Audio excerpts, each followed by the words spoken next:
Dios le bendiga, hermanos. Me da mucho gusto que me acompañen el día de hoy en nuestro estudio de los miércoles. Estamos estudiando el Evangelio según San Juan. Estamos ya en el capítulo 8 y el día de hoy nos tocará la porción del verso 21 al 30. Pero antes de iniciar con nuestro estudio, vamos a tener una palabra de oración. Oremos. Padre bendito, damos gracias, Padre, por tu amor, por tu misericordia, por el día que nos das, por la salud, por la vida. Padre, gracias porque tú nos das la posibilidad de seguir reuniéndonos de esta forma virtual. Nos permites estudiar tu palabra, nos permites ir a ella y aprender y encontrar en ella a tu Hijo. Aprender lo necesario para nuestra salvación y lo necesario para nuestra santificación. Porque podemos ir a las Escrituras y descubrir quién es tu Hijo y poder creer en Él, depositar nuestra confianza, nuestra fe en Él. Te pido que nos guíes, Padre, a través de nuestro estudio, que tu Espíritu Santo nos esté acompañando, que nos esté dando la sabiduría para entender tu palabra. Padre, también te pido por mis hermanos, que tú guardes sus vidas cuando salen a trabajar, los protejas de esta enfermedad, que tú proveas, Padre, del trabajo y proveas para los alimentos, para las necesidades diarias. Padre, te pido por mis hermanos pastores también, que están en diferentes partes del mundo, tú los guardes, Padre. Tú sigas proveyendo para que ellos puedan mantener el ministerio de predicación. Padre, permítenos ser fieles llevando tu palabra en todo momento, fieles también al compartirla con toda fidelidad. Padre, que pueda ser expuesta con claridad y que tus hijos la acepten y vivan por ella. Gracias por tu amor y misericordia. En nombre de Cristo Jesús. Amén. Vamos a iniciar estudiando los versos del 21 al 30, iniciando por el verso 21. Y en este verso 21 se contiene todo lo que va a ser la discusión o la enseñanza que planteará Jesús a los judíos. ¿A qué judíos? Bueno, recuerden que el Señor Jesús está en el templo, en el lugar de las ofrendas, y Él está enseñando desde este lugar. A pesar de que hay oposición, nadie se atreve a detener al Señor Jesucristo. Algunos podrían pensar que nadie se atreve a detenerlo, pues por curiosidad, para ver qué otra cosa enseñaría Jesús.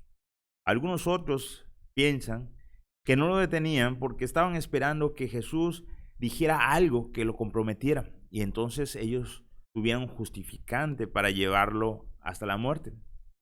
Otros llegamos a pensar que es Dios obrando y que nadie puede interferir en sus planes. Y Él tiene que llevar su plan hasta el final. Y nadie se atrevería, o nadie podría, mejor dicho, detener los planes de Dios. Porque Él tiene el control de todas las cosas. Y Él va llevando a cabo su proyecto. Y nadie se atreve a detenerlo. Por eso inicia el verso 21 diciendo, otra vez les dijo Jesús. A pesar de que sus enseñanzas estaban causando enojo en aquellos líderes religiosos, a pesar de que ya lleva varios días enseñando y sus enseñanzas son cada vez más pesadas en los hombros de estos maestros, a pesar de todo esto, Jesús sigue enseñando. No pueden hacer nada en contra de Jesús. Ahora Jesús dice, yo me voy y me buscaréis, pero en vuestros pecados moriréis. A donde yo voy, vosotros no podéis venir. Y esto es interesante, ¿por qué? Porque en este verso, en primer lugar, Jesús señala su partida, menciona que ya está cercana su partida, y evidentemente, pues nosotros conociendo el final de la historia, sabemos que hace referencia a su muerte, a la crucifixión. Y dice, donde yo voy, yo ya me voy, y ustedes me van a buscar. Eso también resulta interesante porque es evidente que estos judíos, estos líderes no tienen intenciones de buscar a Jesús. Entonces, ¿por qué le buscarán? Y luego dice, me buscarán, pero en vuestros pecados moriréis. Si el Señor ha señalado que aquel que se acerque a Él, que le busque, aquel que cree en Él tiene vida eterna. ¿Por qué estos hombres, a pesar de buscarle, no lo encuentran y no son salvos? Mueren en sus pecados. Y repite nuevamente, a donde yo voy, vosotros no pueden. No es porque no quieran, ustedes no pueden ir. A ustedes les falta algo. Ustedes necesitan ese pase para poder entrar. Ustedes no pueden. Ahora, esto causa incomodidad entre estos fariseos y estos escribas. Verso 22. Entonces los judíos, ¿acaso se matará a sí mismo, que dice, a donde yo voy, vosotros no podéis venir? Para los judíos, ellos enseñaban que aquel que se quitaba la vida iría a un lugar de tormento mayor que los demás. Si alguien moría y se condenaba al infierno, refiriéndose a todos los que no eran judíos, o aquellos que habían abandonado su fe, todos ellos iban a morir y iban a ir a un lugar de castigo.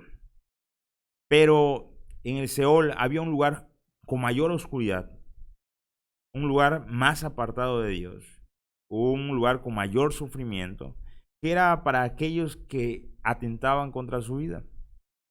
Esto era muy despreciable para ellos. ¿Por qué? Porque el único que tiene autoridad para dar o para quitar la vida es Dios. Él es el único que tiene la autoridad. Él es el autor de la vida. Ahora nosotros entendemos que Jesús es Dios y Él es el autor de la vida. El evangelista eso nos plantea, por Él todas las cosas son hechas. Sin Él nada de lo que fue hecho es hecho. En Él estaba la vida. Los judíos entendían que Dios es el autor de la vida. Por tal motivo nadie puede quitarse la vida. Esto era lo único que impedía que ellos le pudiesen seguir. El hecho de que si Él se quitaba la vida, pues iba a un lugar de condenación. Ellos no irían a ese lugar de condenación porque son hijos de Abraham. Ellos confían en esto, en su descendencia. Ellos merecen ir al cielo por su religión. Ellos merecen ir al cielo porque son parte de la religión oficial, la religión judía, la religión que Jehová en el Antiguo Testamento estableció y dio nombre. Entonces, ellos siguen cumpliendo y manteniendo esos rituales religiosos, y los fariseos lo cumplen al pie de la letra y diezman aún hasta lo más pequeño. Son hombres devotos de oración, hombres que están ahí. Los escribas, ni qué decir, son aquellos que transcriben las escrituras, que procuran que las escrituras no se desvirtúen, que se mantengan como fueron entregadas en la antigüedad. Aquellos que son los que se encargan de la interpretación de las escrituras y de la enseñanza. ¿Cómo pueden pensar en irse al infierno?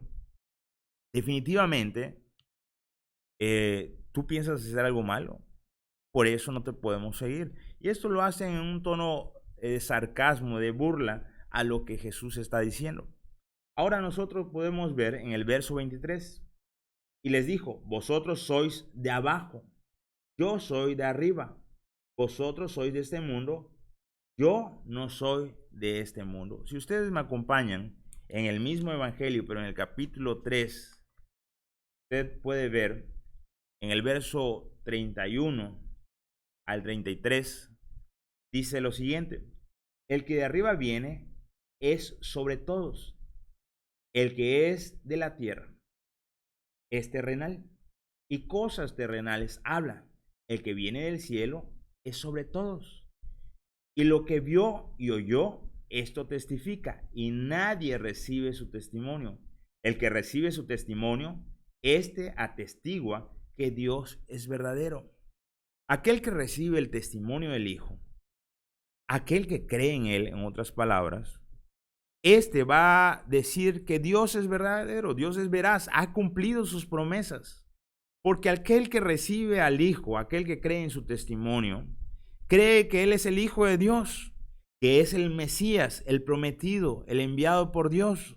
Y entonces está diciendo que Dios ha cumplido lo que prometió. Ahora, estos no dicen lo mismo. Estos no pueden ver a Jesús como el de la promesa. No pueden atestiguar que Dios es veraz. ¿Por qué? Porque no le reconocen, porque no reciben su testimonio. Por eso ellos no le pueden seguir. Ahora también plantea Jesús que por ser del cielo es mayor que todos ellos. Nadie puede tener autoridad sobre el Hijo, porque Él viene del cielo y lo coloca en una posición de autoridad sobre nosotros. Pero también apunta a su divinidad. Él viene del cielo y asciende nuevamente al cielo. Él es Dios, Dios con nosotros. Y esto es algo que le enojaba al judío de este momento. Esto es algo que podía hacer que salgan de su casilla, que salgan de su confort y se enojaran en contra de Jesús. Pero ellos no tenían esta capacidad de comprender, porque solamente aquellos que creen en el Hijo pueden comprender sus palabras, porque han de discernirse espiritualmente, como Pablo señala más tarde. De tal forma que dice, ustedes piensan a nivel terrenal porque ustedes son de esa tierra. Por eso solamente piensan en aquellas cosas competentes a esta vida. Pero lo que yo estoy hablando es algo espiritual, algo que ustedes no pueden comprender porque ustedes no son del cielo. En cambio, yo soy del cielo. Verso 24. Por eso os dije que moriréis en vuestros pecados, porque si no creéis que yo soy, en vuestros pecados moriréis. Y esto es muy interesante. Aquí el Señor Jesucristo menciona una frase muy importante. Yo soy. Esta frase usted puede ir al libro de Éxodo, capítulo 3, en el verso 14, y puede encontrar a Moisés diciéndole a Jehová, y si el pueblo me preguntara quién te envió, ¿qué nombre le voy a dar? ¿Quién voy a decir que me envió? Éxodo 3:14. Jehová responde. Y respondió Dios a Moisés, yo soy el que soy. Y dijo, así dirás a los hijos de Israel, yo soy, me envió a vosotros. Esa frase es importante y significativa para los judíos. El libertador del pueblo de Israel, Moisés, había ido bajo la autoridad de ese Dios verdadero que se identifica como yo soy, o en otras palabras, el eterno, el que siempre ha existido y existe y existirá. Por eso Jesús se identifica y dice, yo soy. Y ustedes van a morir en sus delitos y pecados porque no creen que yo soy. Y eso es otro dato interesante. Ellos no pueden creer o no han depositado su fe. No han depositado su fe en que Jesús, ese Jesús de Nazaret, es Dios. Si nosotros leemos casi al final de este mismo capítulo, en el verso 58, podemos leer lo siguiente. Jesús le dijo, de cierto os digo, antes que Abraham fuese, yo soy. Nuevamente, antes de que Abraham llegue a existir, yo ya existía. Y esto está en armonía con lo que nos enseña Juan desde el principio del Evangelio. Podemos leer en el capítulo 1, verso 1. En el principio era el verbo. Más adelante identifica que ese verbo es Jesús. Y el verbo era con Dios y el verbo era Dios. Este era en el principio con Dios. Todas las cosas por Él fueron hechas y sin Él nada de lo que ha sido hecho fue hecho. Y Abraham es una criatura, fue hecho. Y si fue hecho, entonces fue hecho por Jesús. Jesús es Dios. Dice la Biblia que nosotros debemos creer en su nombre para ser salvos. El nombre de Jesús significa Salvador. Pero no solamente tiene ese nombre, sino que también es llamado Emmanuel. Y Emmanuel significa Dios con nosotros. Así que cuando nosotros creemos en Jesús, creemos que Jesús es el Salvador, pero también estamos creyendo o debemos creer que Jesús es Dios. Algo que ellos no podían entender y que no podían creer. Ahora, Jesús les dice ustedes se van a perder no porque no entiendan, ya que hay muchas cosas que nosotros no podemos entender. Nuestra mente es una mente limitada. La mente de Dios es ilimitada. Cuando hablamos de la Trinidad, hay muchas cosas que no entendemos porque nuestra mente es limitada. Hay muchas cosas grandiosas que hemos entendido, pero es poco a comparación de la realidad. Así que esta capacidad limitada no es por eso que nos condenamos, sino que se condena a aquel que no cree. Y creer es depositar en la confianza en algo que no vemos. Sin embargo, ellos habían visto muchas manifestaciones de Jesús, donde se podía ver su gloria y su deidad y su poder. Él daba sanidad a los paralíticos, le daba la vista a los ciegos, resucitaba a los muertos. Él mismo resucitará. Él no es un hombre cualquiera, no es un simple profeta, es Dios mismo. Y esto no lo aceptaban. Decíamos en el verso 21, me buscaréis, pero en vuestros pecados moriréis. Ellos siguen buscando al Mesías, al Hijo de Dios. Ellos siguen buscando en las profecías la llegada de aquel prometido. Por eso ellos le buscan, pero aunque le buscan, no tienen salvación. En cambio, aquel que cree que Él es, entonces tiene la salvación. Ellos no pueden seguirla donde va, o no podrán ir al cielo, de donde Él viene y a donde Él fue, porque no creen. Si usted quiere ir al cielo, de donde es Jesús, donde está Dios, necesitamos creer que Él es el Salvador y que es Dios mismo. Filipenses capítulo 2 dice que Él es Dios, que se hizo hombre y que habitó entre nosotros y se hizo obediente a sí mismo hasta el punto de morir por nosotros en la cruz. Él, el cual no comete pecado ni cometió pecado, murió en la cruz por nosotros y por nosotros se hizo pecado.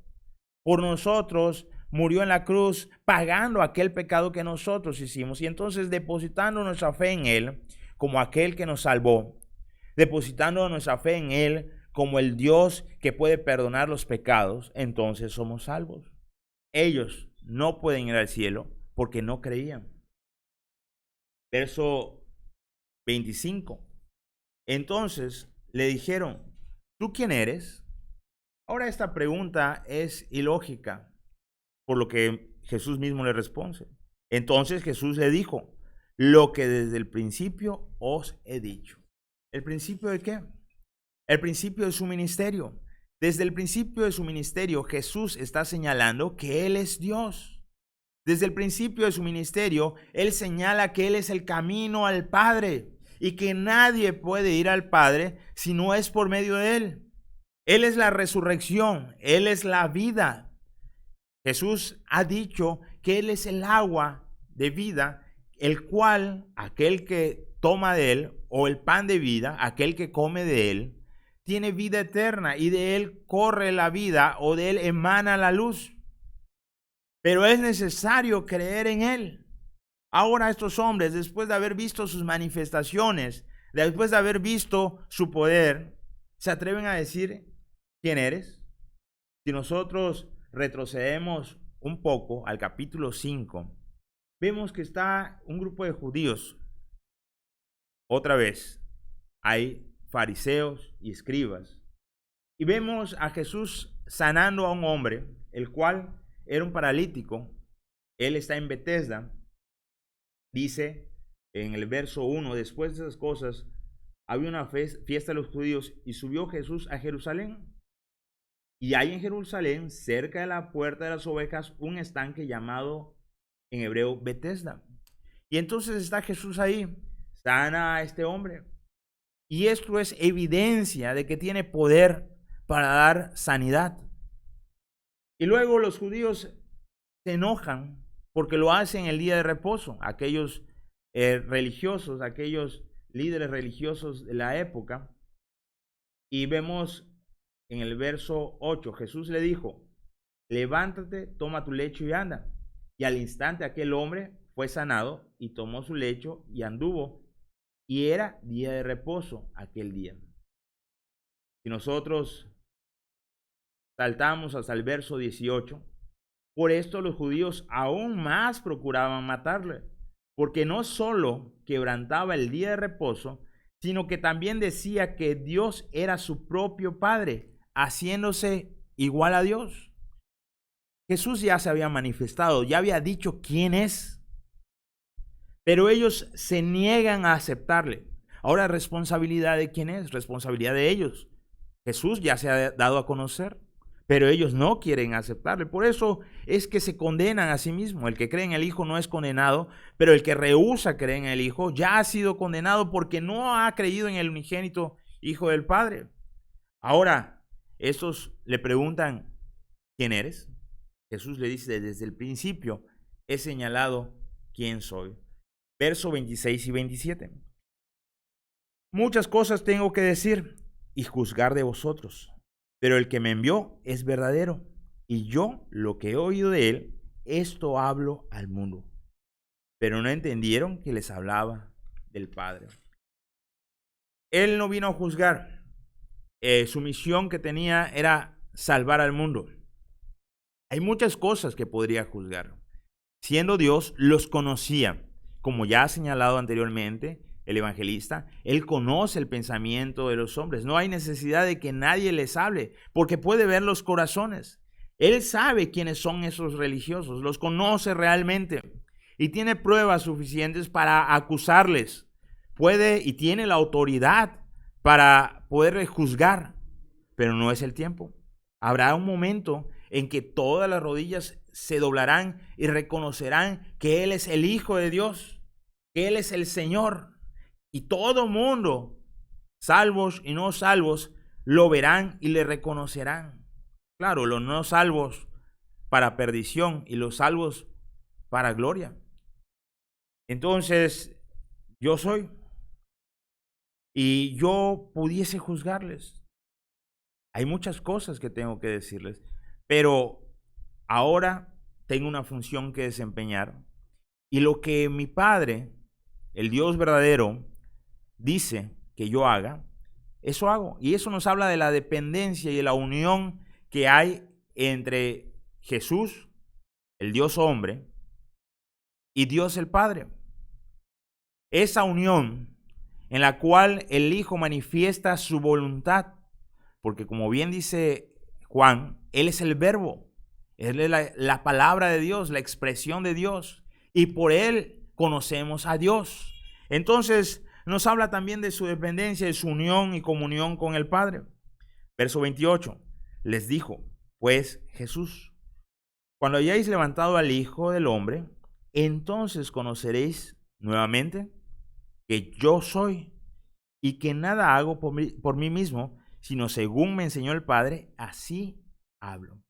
Ahora vemos nuevamente Jesús hablando de un futuro cercano, profetizando. Cuando hayáis levantado al Hijo, evidentemente habla de la crucifixión. Cuando ustedes me lleven a la muerte y pidan que sea crucificado, en aquel momento en que esté en la cruz, ustedes reconocerán que yo soy. Entonces conoceréis que yo soy. Si nosotros nos adelantamos un poco en la historia y nos vamos al momento de la crucifixión, vemos al Señor Jesucristo en la cruz y vemos que cuando Él muere en la cruz, el velo del templo se parte en dos. Y ahí estaba la presencia de Dios. Y la presencia de Dios sale del templo. Los judíos en ese momento se rasgaron sus vestiduras, estaban indignados, estaban sorprendidos de lo que había pasado, estaban también demostrando su luto, su sufrimiento, el Dios Todopoderoso que estaba presente en el lugar santísimo, había abandonado ese lugar. Y yo creo y estoy seguro que muchos, como dice Jesús,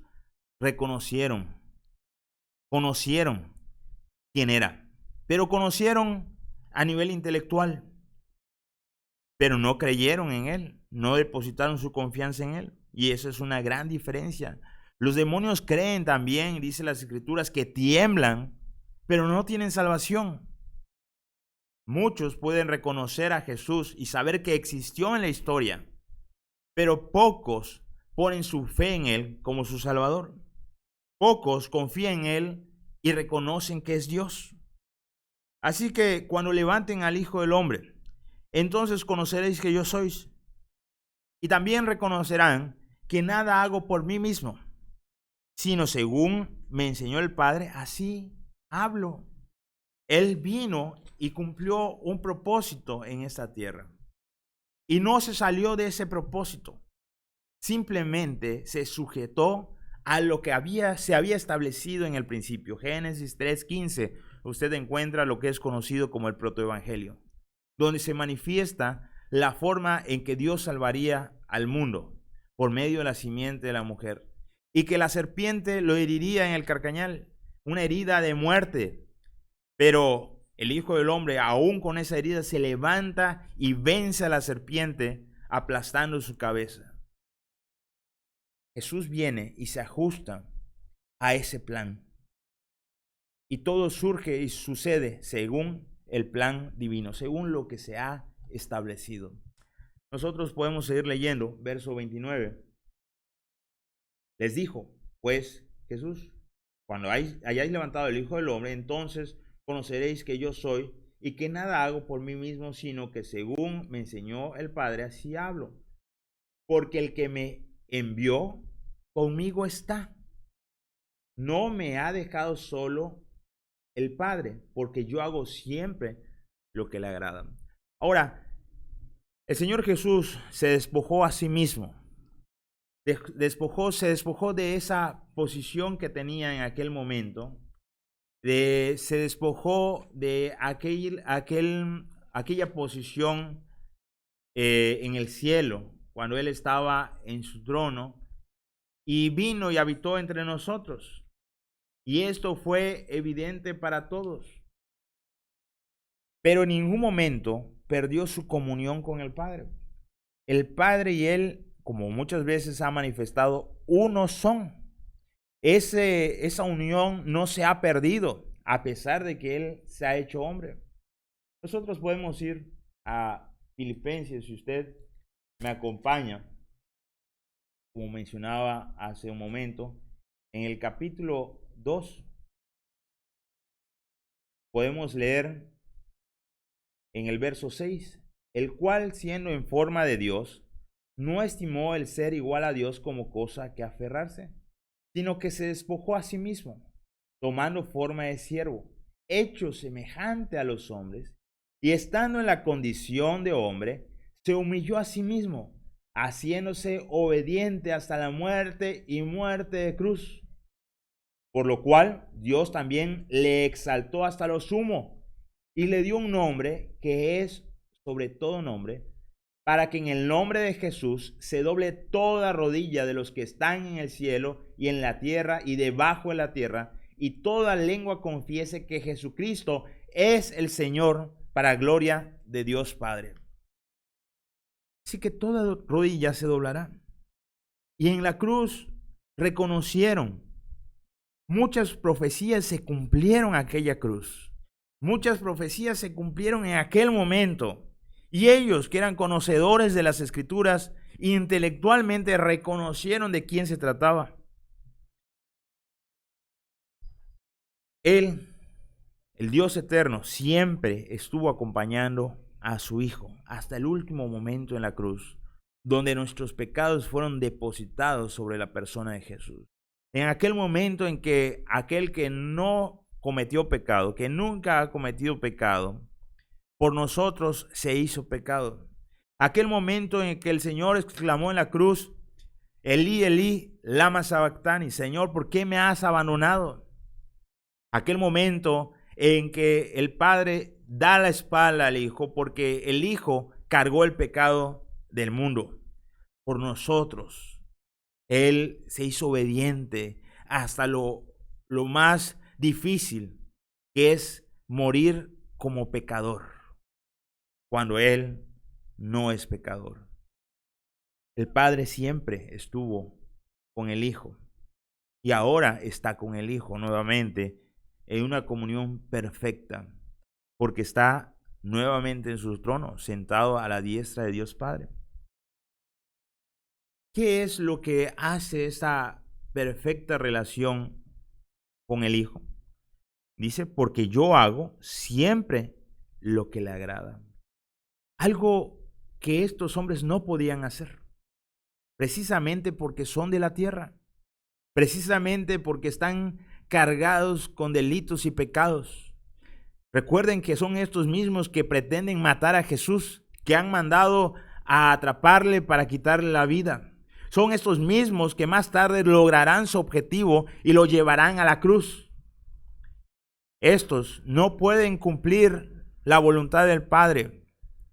Estos, siendo hombres que no han decidido seguir al Hijo, que no han puesto su confianza en el Hijo, esos hombres que no se han arrepentido de corazón, no pueden ir al cielo porque no están en comunión con el Hijo, el cual es Dios, el cual puede perdonar sus pecados. En cambio, el Hijo está en perfecta relación. Yo siempre hago lo que a Él le agrada. Hoy en día, nosotros, hijos de Dios, los que tenemos al Espíritu Santo en nosotros, tenemos esa unión con el Padre y debemos buscar honrar al Padre a través de hacer lo que el Padre indica que hagamos. Esa unión con el Padre nos comunica también las cosas que el Padre quiere que nosotros hagamos por medio de las Escrituras. No hay nueva revelación, sino por medio de las Escrituras. Cuando usted lee la palabra de Dios, cuando usted la estudia y comprende el mensaje que Dios tuvo y dio a aquellos hombres en ese momento, y usted agarra ese mensaje y se apropia de él y dice, voy a sujetarme a la voluntad del Padre, entonces usted está honrando al Padre con su vida, porque de esa forma le adoramos. Dice Romanos 12, nuestro culto racional es a través de obedecer al Padre, de renunciar al mundo y de tomar la forma de Dios, no la forma del mundo. Así que el verso 30, terminando con nuestro pasaje, dice de la siguiente manera. Hablando él estas cosas, muchos creyeron en él. Ahora, más adelante veremos que estos mismos se oponen nuevamente al Hijo. Creyeron en lo que estaba diciendo, pero su creencia era en base a lo que habían escuchado y de forma intelectual, como muchos en la iglesia a veces escuchan el mensaje y creen porque el que enseña o el que predicó era muy convincente. Pero no solamente hay que creer de oídas, sino que hay que creer de verdad, depositar una confianza plena en Dios. Y esa relación que ahora podemos tener con Dios no debe ser menospreciada. Debemos aprovechar la oportunidad de depositar nuestra confianza en Él y confesar que realmente creemos que Él es Dios verdadero, que se hizo hombre y que habitó entre nosotros y murió por nosotros, pero también resucitó. Y con su resurrección abrió las puertas a que nosotros en un futuro resucitaremos y estaremos en cuerpo también con el Padre. Él nos abrió la puerta al cielo y si nosotros venimos a Él, tenemos acceso al cielo porque Él es la puerta, la única puerta al cielo, porque Él es el camino, el único camino al Padre y no hay otra forma por el cual el hombre pueda ser salvo. Así que, hermano, te invito, si no has puesto tu confianza en Cristo Jesús, que creas que Él es Dios y que es tu Salvador. Y si eres salvo, te invito a que te sujetes a la voluntad del Padre. Así como Jesús hizo siempre lo que el Padre le indicaba, cada uno de nosotros que buscamos seguir a Jesús, ser imitadores de sus pasos, debemos buscar hacer la voluntad del Padre. Eso marca la diferencia entre los religiosos que conocían mucho, pero no depositaban su fe en Jesús. ¿Usted cree realmente en el Hijo? Viva conforme a las enseñanzas del Hijo. Dios le bendiga.